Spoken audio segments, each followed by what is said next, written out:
Hello' everyone, তোমালোকক আমাৰ YouTube channel honest লাৰ্ণাৰৰ অন্য এটি ভিডিঅ'লৈ স্বাগতম জনাইছো। আমি ইতিমধ্যে আগৰ ভিডিঅ'ত দশম শ্ৰেণীৰ সাধাৰণ গণিতৰ লেসন 1ৰ আমি বিতংভাৱে তথ্যখিনি আলোচনা কৰিছো, এক্সাৰসাইজ আৰু কনসেপ্টখিনি আলোচনা কৰিছো। এইখন ভিডিঅ'ৰ জৰিয়তে আমি উদাহৰণখিনি আলোচনা কৰিম আৰু তোমালোকে যদি নতুন আহিছা চেনেলখন সাবস্ক্ৰাইব কৰি এনেকুৱা নতুন নতুন ভিডিঅ' পাবলৈ বেল আইকনটো ক্লিক কৰি দিবা। এতিয়া প্ৰথম উদাহৰণটো হ'ল ইউক্লিডৰ কলন বিধি ব্যৱহাৰ কৰি ইউক্লিডৰ কলন বিধি প্ৰয়োগ কৰি 4052 আৰু 12576ৰ গসাউ উলিয়াব লাগে। তোমালোকে নিশ্চয় জানা যে ইউক্লিডৰ কলন বিধিত যেতিয়া আমি গসাউ উলাও তেতিয়া ডাঙৰ সংখ্যাটোৰে সৰু সংখ্যাটোৰে হৰণ কৰিব লাগে। এনেকৈ হৰণ কৰিয়ে থাকিব লাগে যেতিয়ালৈ ভাগে শেষ নহয়, শূন্য নহয়। আৰু প্ৰতিটো ক্ষেত্ৰত ভাজক কি হয়, সলনি হয়, ভাজ্য সলনি হয়। এতিয়া আমাৰ ইয়াতে 4052 আৰু 12576 ডাঙৰ কোনটো 12576 গতিকে 12576 হ'ব আমাৰ ভাজ্য আৰু ভাজক হ'ব 4052। এতিয়া আমি হৰণ দিম, চোৱা কেইবাৰ যায় 12576 4052 4000 12000 কেইবাৰ যাব, তিনিবাৰ।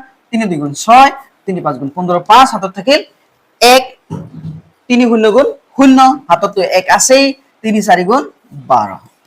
এতিয়া 6 পৰা 6 গলে 0, 7 পৰা 5 গলে 2, 5 পৰা 1 গলে 4। এতিয়া 2 পৰা 2 গলে 0, 1 পৰা 1 গলে 0। গতিকে আমাৰ কিমান থাকিল, কেইবাৰ গল, তিনিবাৰ গল, থাকিল কিমান 420। শূন্যটো ওলোৱা নাই, গতিকে আমি এতিয়া এই ভাগেৰে কাক হৰণ কৰিম, এইটোৰে ইয়াক হৰণ কৰিম। 4052 কিহেৰে হৰণ কৰিম, 420ৰে। চোৱা কেইবাৰ যায় 4052 4000 4 আছে, গতিকে 9 বাৰ যদি দিও প্ৰায় আমাৰ ওচৰত যাব। 9 0 গুণ 0, 9 2 গুণ 18, 8 হাতত থাকিল 1 তো 8 হয়। 9 4 গুণ 36 আৰু 1 36। চোৱা এক ধাৰ কৰা 12, 12ৰ পৰা 0 গলে কিমান থাকিব, 2ৰ পৰা 0 গলে 2, এক ধাৰ কৰিব নালাগে। ইয়াতে ধাৰ কৰা, ইয়াতে এক ধাৰ কৰা, ইয়াতে 10, 10ৰ পৰা এক ধাৰ কৰা, ইয়াতে থাকি গল 9, ইয়াতে থাকি গল কিমান 15, 15ৰ পৰা 8 গলে 7, 9ৰ পৰা 7 গলে 2, 3 থাকিল 1 লৈ লৈছা, গতিকে 3ৰ পৰা 3 গলে 0, 272। এতিয়া 9 বাৰ গল, কিমান থাকিল 272। এতিয়া তথাপিও ভাগে 0 হোৱা নাই, গতিকে 420 272ৰে আমি কি কৰিম, হৰণ কৰিম। এতিয়া হৰণ কৰি চোৱা 420 কেইবাৰ যাব, 272 420 কেইবাৰ যাব, আমি একবাৰ যদি দিও 1 2 গুণ 2, 1 7 গুণ 7, 1 2 গুণ 2। এক ধাৰ কৰা, 0 পৰা তো 2 নাযায়, 10ৰ পৰা 2 গলে 8 থাকে, এক ধাৰ কৰা 11, 11ৰ পৰা 7 গলে 8 হয়, 11ৰ পৰা 7 গলে কিমান থাকে, 11ৰ পৰা 7 গলে আমাৰ 4 থাকে, 4ৰ পৰা এক ধাৰ কৰিছা, 4ৰ পৰা 3 আছে, 3ৰ পৰা 2 গলে 1 থাকে, 148। এতিয়া 148 চোৱা আমাৰ এতিয়া কেইবাৰ গৈছে, একবাৰ, থাকিল কিমান 148। এতিয়া যেহেতু আমাৰ ভাগেটো 0 ওলোৱা নাই, গতিকে আমি কি কৰিম 272 148ৰে হৰণ কৰিম। 272 148 কেইবাৰ যাব, ইয়াতো একবাৰেই যাব, 1 8 গুণ 8, 1 4 গুণ 4, 1 1 গুণ 1। 2ৰ পৰা 8 নাযায়, এক ধাৰ কৰা, 12ৰ পৰা 8 গলে কিমান থাকিব 4, ইয়াতে কিমান আমাৰ আছে 6, 6ৰ পৰা 4 গলে 2, 2ৰ পৰা 1 গলে 1। এতিয়া কেইবাৰ গল, একবাৰ, থাকিল কিমান 124। তথাপিও ভাগে 0 হোৱা নাই, গতিকে আমি আকৌ হৰণ কৰিব লাগিব। 148ক 124ৰে হৰণ কৰা, 124ৰে হৰণ কৰিলে কেইবাৰ যাব, ইয়াতে একবাৰ যাব, 1 4 গুণ 4, 1 2 গুণ 2, 1 1 গুণ 1, কিমান থাকিব 4। 4ৰ পৰা 2 গলে কিমান থাকিব 2, 1ৰ পৰা 1 গলটো 0। এতিয়া কেইবাৰ গল, একবাৰ, থাকিল আমাৰ কিমান 24। তথাপি 0 হোৱা নাই, এতিয়া 24ৰে 124ক হৰণ কেইবাৰ যাব চোৱা, মই ইয়াতে কৰি দি আছো 124 24। 5 বাৰ যদি দিয়া চোৱা, 5 4 গুণ 20ৰ শূন্য হাতত থাকিল 2, 5 2 গুণ 10 আৰু 2 12, 124ৰ পৰা 120 গলে 4 থাকে। এতিয়া তথাপিও ভাগে আমাৰ 0 হোৱা নাই এতিয়া আমি এই 4ৰে 24ক হৰণ কৰিম 24 4 6 গুণ কিমান হয় 24 শূন্য থাকিল যেহেতু ভাগহে শূন্য গতিকে আমাৰ গসাউ কিমান হ'ব এইটো ক্ষেত্ৰত আমাৰ বিৰ মান কিমান হল বিৰ মান হল 4 গতিকে আমাৰ এনসাৰ হ'ব 4 পৰৱৰ্তী প্ৰশ্নলৈ যাম আমি উদাহৰণ 2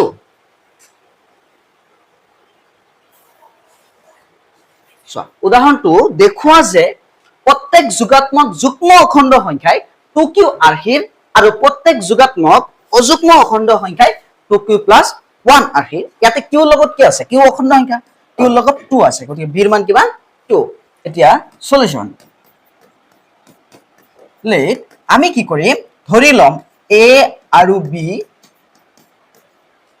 দুটা যোগাত্মক অখণ্ড সংখ্যা যোগাত্মক মানে ধনাত্মক অযুগ্ম আৰু যুগ্ম পিছত আমি গম পাম কিন্তু আমি এতিয়া ধনাত্মক সংখ্যা বুলি ধৰি ললো a আৰু b দুটা যোগাত্মক অখণ্ড সংখ্যা য'ত a equal a greater than b এটো ডাঙৰ হয় আৰু b ইকুৱেল 2 q লগত 2 আছে এতিয়া ইউক্লিডৰ কলন বিধিৰ পৰা পাম কলন বিধিৰ পৰা পাও কি পাও a ইকুৱেল b³ + r য'ত a গ্ৰেটাৰ দেন b হয় আৰু r টো তোমালোকে নিশ্চয় জানা 0 ৰ পৰা ষ্টাৰ্ট হয় আৰু b তকৈ কি হয় সৰু হয় এতিয়া আমি কি কৰিম b ৰ মান 2 বহাই দিম 2q + r b ৰ মান 2 বহাই দিয়াৰ লগে লগে r ৰ মানটো কি হ'ব r ৰ মানটো আমাৰ 0 ৰ পৰা আৰম্ভ হ'ব 1 একলৈ যাব কাৰণ b ৰ মান যেহেতু 2 b তকৈ সৰু হ'ব গতিকে r ৰ মান আমি এতিয়া বহাই দি চাম r = 0 a ৰ মান 2q + 0 এতিয়া 2 ৰে হৰণ যায় a = 2q + 0 সো ইয়াতো 2 ৰে হৰণ যায় ইয়াতো যায় গতিকে এটো কি হ'ব যুগ্ম আৰু r = 1 a = কি হ'ব 2q আৰু ঠাইত 1 বহাই দিয়া যুগ্ম হয় কাৰণ 2 ৰে 2 ৰ হৰণ যায় কিন্তু একতো 2 হৰণ না যায় গতিকে একত 2 হৰণ না যায় গতিকে অযুগ্ম আমাক কৈছিলে দেখুৱা যে প্ৰত্যেক যোগাত্মক যুগ্ম খণ্ড সংখ্যাই 2q যুগ্মটো কৈছিলে 2q আৰু অযুগ্ম অখণ্ড সংখ্যাই 2q + 1 আমি পালো 2q + 0 আৰু 2q একে কথা আৰু 2q + 1 অযুগ্ম গতিকে আমাৰ যিখিনি অলপ দিছে পাইছো গতিকে লিখি দিবা যে প্ৰত্যেক যোগাত্মক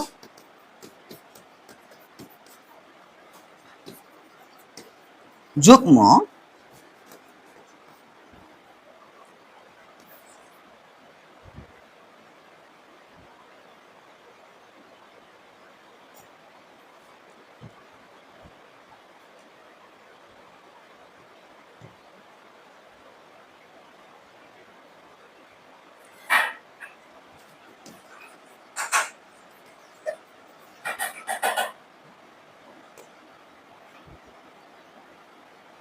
প্ৰত্যেক যোগাত্মক যুগ্ম অখণ্ড সংখ্যায়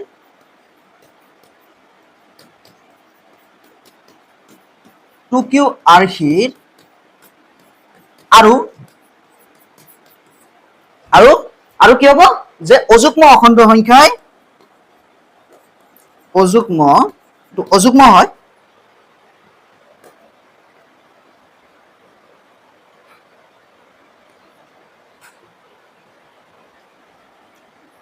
অযুগ্ম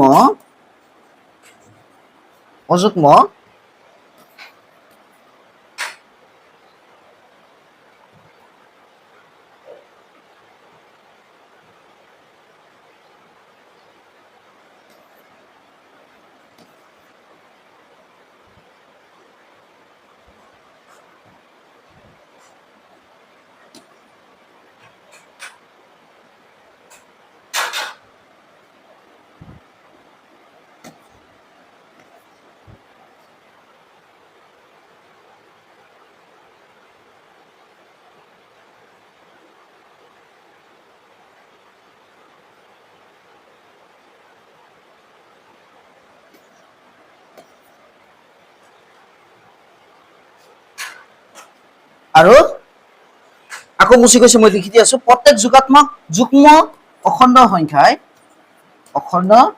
সংখ্যাই 2q আৰ্হিত আৰু অযুগ্ম অখণ্ড সংখ্যাই 2q প্লাছ 1 আৰ্হিত,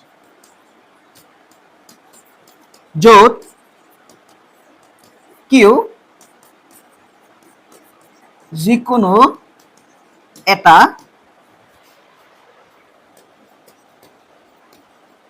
অখণ্ড সংখ্যা।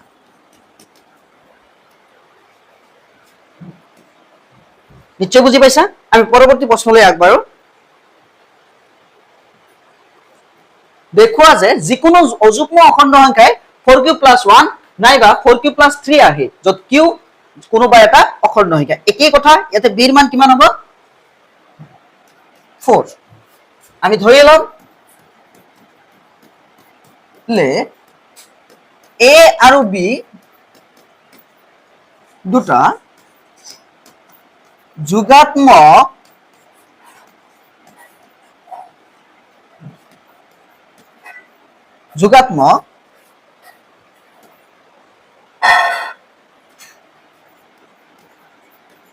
অখণ্ড সংখ্যা, য'ত a গ্ৰেটাৰ দেন b, এইটো বিতকৈ ডাঙৰ, আৰু বিৰ মানটো কিমান? 4, কাৰণ কি অখণ্ড সংখ্যাৰ লগত কি আছে? 4 আছে। এতিয়া ইউক্লিডৰ কলন বিধিৰ পৰা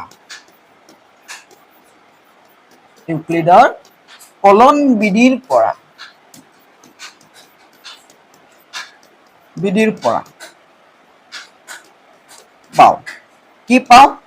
a equal bq plus r, য'ত a গ্ৰেটাৰ দেন b হয়, r টো 0ৰ পৰা ষ্টাৰ্ট হয় আৰু বিতকৈ সৰু হয়। এতিয়া বিৰ মান আমি কিমান পাইছো? 4। 4q প্লাছ 1 আছে, q লগত যিটো থাকিব এইটো b হিচাপে ব্যৱহাৰ কৰিবা। এতিয়া কাৰণ bq প্লাছ r আছে, বিৰ মান 4, r ৰ মান সলনি হৈ যাব, 0ৰ পৰা আৰম্ভ হ'ব 1 2 3, বিতকৈ সৰু হ'ব লাগিব। বিৰ মান 4, 4তকৈ সৰু হ'লে আমাৰ কিমান হ'ব? 3 লৈ হ'ব। এতিয়া আমি বহাই দিম r equal 0, a equal 4q plus 0 4q, 2ৰে হৰণ যায়, গতিকে হ'ব যুগ্ম। a r equal 1, a equal 4q plus 1, এতিয়া 2ৰে হৰণ 4 যায় কিন্তু 1ত নাযায়, অযুগ্ম। r equal 2, a equal 4q, r ৰ মান 2, 4 2 হৰণ যায়, 2টো 2 হৰণ যায়, যিবিলাক সংখ্যা 2ৰে হৰণ যায় যুগ্ম বুলি কোৱা হয়। r ইকুৱেল একদম অন্তিম মান আমাৰ কি আছে? 3, a ইকুৱেল 3 4q হ'ব 4q প্লাছ 3, 4 2 হৰণ যায় কিন্তু 3তটো নাযায়, গতিকে অযুগ্ম সংখ্যা। এতিয়া আমাৰ যিখিনি ওলাব দিছিলে 4q প্লাছ 1 4q প্লাছ 3 আৰ্হিত থাকে, কোনটো সংখ্যা? যে যিকোনো যোগাত্মক অযুগ্ম অখণ্ড সংখ্যা। আমি পালোনে? 4q প্লাছ 1 অযুগ্ম, 4q প্লাছ 3 অযুগ্ম। আমি লিখি দিম, এতেকে যিকোনো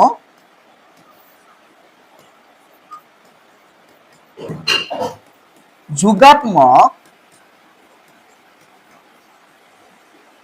অযুগ্ম অখণ্ড সংখ্যাই 4q প্লাছ 1 নাইবা 4q প্লাছ 3 আৰ্হিত, য'ত q যিকোনো এটা অখণ্ড সংখ্যা। লিখি দিবা, য'ত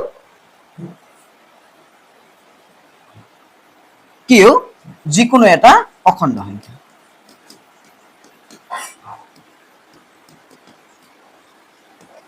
অখণ্ড সংখ্যা।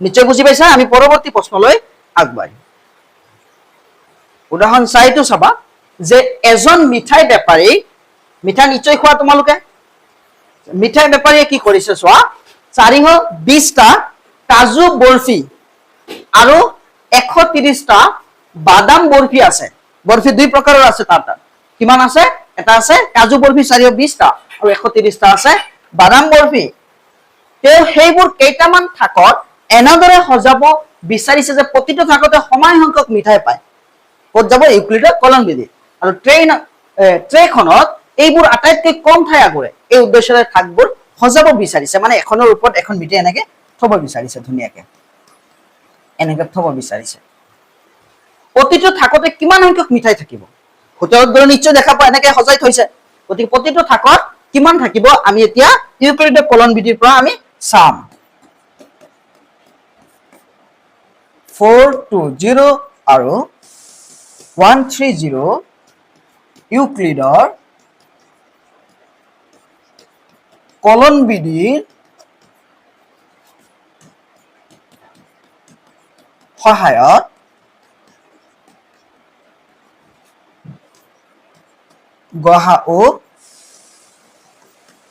গহা ও নিৰ্ণয়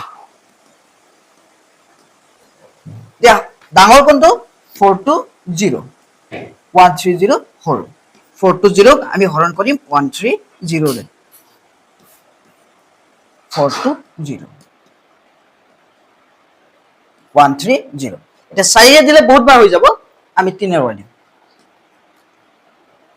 3 শূন্য 9 3 গুণ 3 শূন্য 12 পৰা 9 গলে কিমান থাকিব 0 9 3 12 পৰা 0 পৰা 0 গলে 0 এক ধাৰ কৰা 12 পৰা 9 গলে কিমান থাকিব 3 3 পৰা 3 গলে 0 এতিয়া আমাৰ কিমান বাৰ গল 3 বাৰ থাকিল কিমান 30 130 30 ৰে আকৌ পূৰণ হৰণ কৰিম কিয়নো ভাগে আমাৰ 0 পোৱা নাই কেইবাৰ যাব 4 বাৰ 4 0 গুণ 0 4 3 গুণ 12 120 0 3 পৰা 2 গলে 1 10 1 গলে তো 0 হয় এতিয়া কেইবাৰ গল 4 বাৰ কিমান থাকিল 10 এতিয়াও ভাগে 0 হোৱা নাই গতিকে 4 বাৰ যোৱাৰ পিছত 10 থাকে আমি এতিয়া হৰণ কৰিম কা 30ক কিহেৰে 10 ৰে কেইবাৰ যাব 3 বাৰ আমাৰ এতিয়া চোৱা 0 ওলাল গতিকে ভাগে আমাৰ কিমান হ'ব 0 আৰু ভাজত কিমান আছে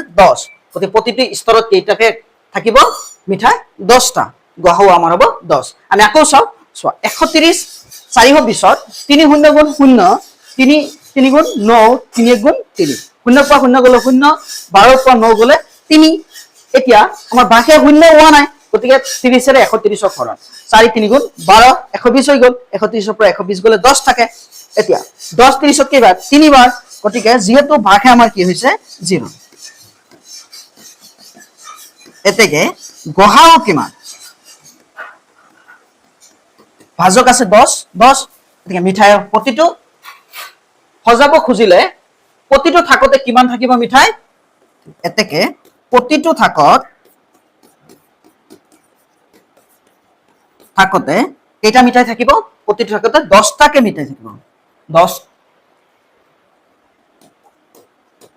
কৈ মিঠাই থাকে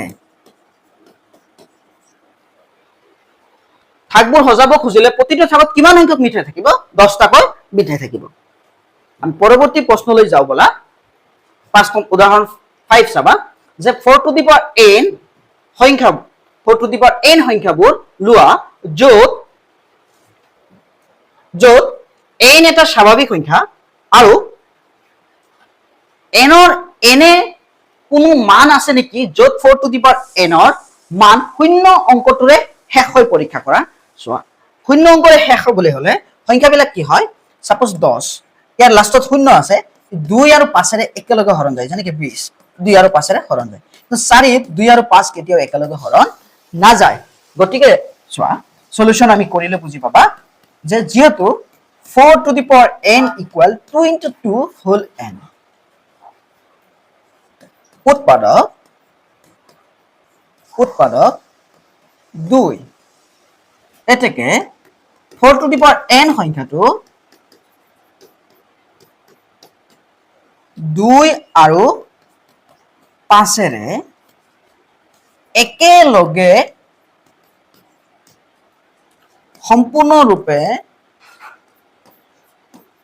সম্পূৰ্ণৰূপে হৰণ নাযায় বা বিভাজ্য নাযায়। গতিকে 4 টু দি পাৱাৰ n সংখ্যাটো 0 অংকৰে শেষ নহয়।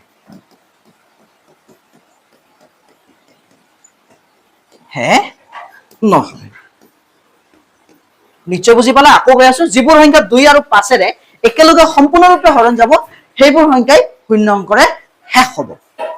যেনেকে ধৰা 6 টু দি পাৱাৰ n 0 অংকৰে শেষ নহয়, 8 টু দি পাৱাৰ n ধৰা, 7 টু দি পাৱাৰ n ধৰা, কিন্তু 20 টু দি পাৱাৰ n 0 অংকৰে শেষ হ'ব। এতিয়া আমি পৰৱৰ্তী প্ৰশ্নলৈ যাওঁ বলা। উদাহৰণ 6, মৌলিক উৎপাদীকৰণ পদ্ধতিৰে 6 আৰু 20 লসাগু আৰু গসাগু ওলোৱা মৌলিক উৎপাদীকৰণ পদ্ধতি চুটি হৰণ কৰিব লাগিব। এতিয়া 6 আৰু 20 চুটি হৰণ কৰি দিয়া। 2 কেইবাৰ? 3 বাৰ।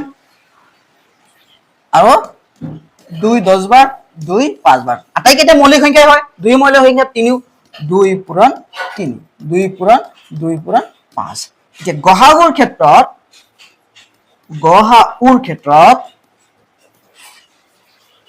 ক্ষেত্ৰত আমি কি পাইছিলো? গ হা উ। ইয়াতে আমি পাইছিলো কমন মান ল'ব লাগে। কমন কি আছে? 2 আছে অনলি 2। আৰু লসাগুৰ ক্ষেত্ৰত বেছিবাৰ থকা মান 2 কেইটা আছে? 2টা। আৰু এটা ল'ব নালাগে। বেছিবাৰটো লৈছো আমি, কমটো ল'ব নালাগে। এতিয়া 3 এবাৰেই আছে, 5। 2 2 গুণ কিমান? 4। 4 3 গুণ 12, 12 5 গুণ 60। লসাগু আমাৰ 60। পৰৱৰ্তী প্ৰশ্নলৈ যাওঁ।